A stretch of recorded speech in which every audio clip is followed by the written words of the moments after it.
इस दुनिया ने दर्द के लिए कितनी अनोखी व्याख्या सेट करके रखी हुई है ना। आंसू।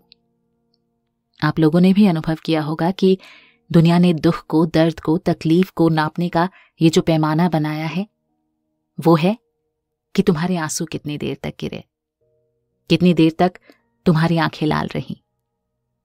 कितना सतही और खोखला पैमाना है दर्द नापने का। अगर किसी की आंखों में आंसू हैं तो ये सहज ही मान लिया जाता है कि सामने वाला दर्द में है, तकलीफ में है। अगर सामने वाले की आंसुओं की धार अविरल है तो सहज रूप से मान लिया जाता है कि दर्द बहुत गहरा है। मगर पता नहीं क्यों मुझे लगता है कि दर्द की ये परिभाषा और लक्षण बड़े ही सतही ढंग से सेट किए गए हैं। जानते हो, इससे आगे भी दर्द का इजहार होता है। जी हां, आंसुओं का बहना दर्द का बहुत ही प्रारंभिक रूप है। इसके बाद आंसू बहुत ज्यादा नहीं बहते और एक समय के बाद तो केवल आंसू के नाम पर रह जाती है एक हल्की सी नमी इन आंखों में।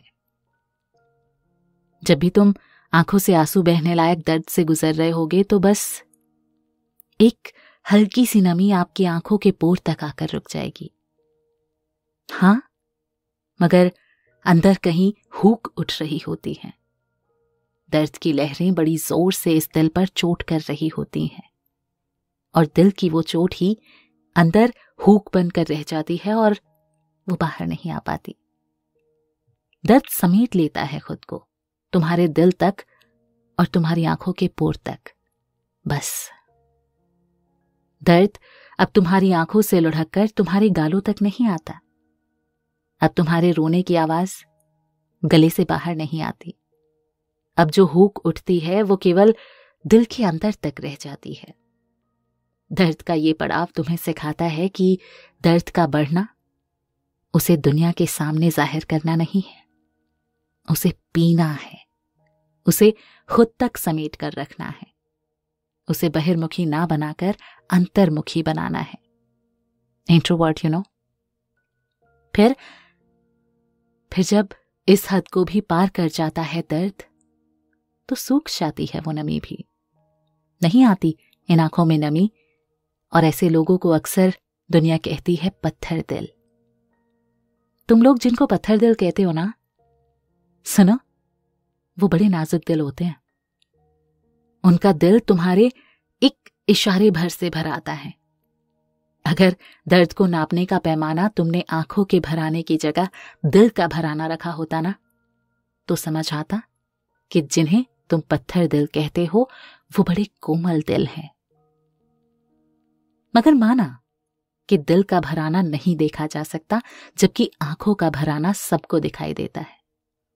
तो बताती हूं मैं तुम्हें कि दर्द का हद से आगे जाना उन पत्थर दिल वालों ने भोगा है। उनकी आंखों में अब आंसू नहीं आते क्योंकि सूख गए हैं वो। आखिर आंसुओं के बहने की भी तो एक सीमा है ना। अब उनकी आंखों में तुम्हें नमी भी नजर नहीं आएगी, दिखेगी तो केवल उदासी और अनंत शून्यता। ऐसे लोगों ने गुजारी है एक उम्र दर्द में। इन्होंने दर्द को झेला नहीं है, इन्होंने जिया है दर्द को। इन्होंने संधि कर ली होती है दर्द के साथ कि तुम अब आंखों से नहीं बहोगे और बदले में मिलेगी तुम्हें दिल में रहने के लिए एक स्थायी जगह। मगर जानते हो, जब दर्द के साथ संधि कर ली जाती है ना और उसके साथ बिताया जाता है एक अरसा, एक उम्र, एक दौर, तब समझ में आता है कि दर्द कितना अच्छा हमसफर होता है।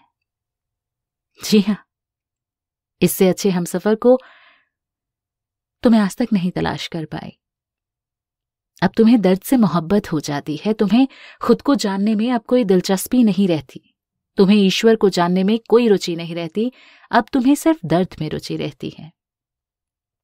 केवल इसके तल को देखना रहता है, केवल इसमें डूबना है।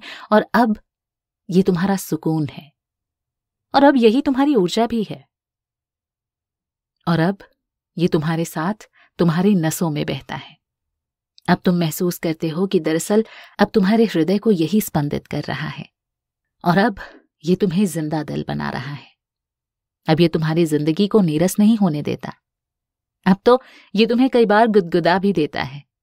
गहन पीड़ा की मुद्रा में अब तुम हंस रहे हो, और वो भी दिल से। बड़ा अद्भुत है ये रहस्य, मगर सत्य है। अब तो इसके तल तक जाने में बड़ा आनंद आने लगा है। जी हां, दर्द के तल तक की यात्रा बड़ी पुरसुकून होती है, और उस तल पर बैठे व्यक्ति को किसी चीज से कोई फर्क नहीं पड़ता। वो जहां होता है वहां उसकी सारी जिज्ञासा शांत हो जाती है। वो नहीं खोजने जाता सांसारिकता, नहीं खोजने जाता ईश्वर को, नहीं खोजने जाता वो स्वयं को। वो समझ जाता है कि दर्द की, सांसारिकता की और यहां तक कि लगभग हर समस्या के समाधान की सबसे उपयुक्त परिभाषा, जिसको बुद्धिजीवियों ने गढ़ते गढ़ते ग्रंथ लिख दिए, किताबें भर दी और न जाने कितने ही स्वर और राग खोज लिए, कविता खोज ली, शायरियां गढ़ ली, शेर गजल गढ़ लिए, दुनिया भर के पुस्तकालय भर दिए। जानते हो, तब तुम्हें समझ आता है कि दर्द के अंतिम पड़ाव को बड़ी आसानी से परिभाषित किया जा सकता है। और हां, बड़े अचरज के साथ ये भी रहस्य उजागर हो जाता है कि परिपक्वता के अंतिम पड़ाव को भी केवल और केवल उसी से परिभाषित किया जा सकता है, और वो भी केवल एक शब्द में। दुनिया में दर्द की हद को, उसके अंतिम पड़ाव को, उसके तल को, उसकी गहराई को जाहिर करने का और परिभाषित करने का केवल और केवल एक ही उपयुक्त क्रिया और शब्द आपको मिलता है, और वो है मौन।